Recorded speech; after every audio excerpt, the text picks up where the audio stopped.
belated Happy New Year to all of us. And as of today, January 2, 2025.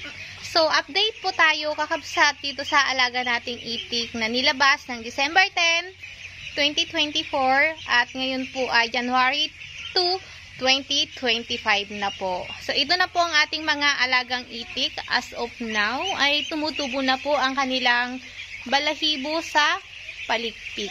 Sa loob ng 23 days ay nakikita po natin ang paglaki ng ating mga alagang itik.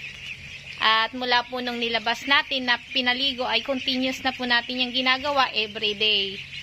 Po natin to ilabas sa bukid upang ipastol ay ninuturuan na po namin itong kumain ng palay. Nakaubos na po tayo dito ng 3 sako ng palay.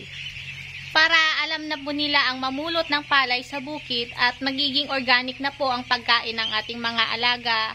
At hindi na rin tayo bibili ng feeds. So, ito na po yung pinakatipid portion ang pagpapastol ng itik sa bukid at pagpapalaki ng pinapastol sa bukid. Happy farming everyone! Keep it up!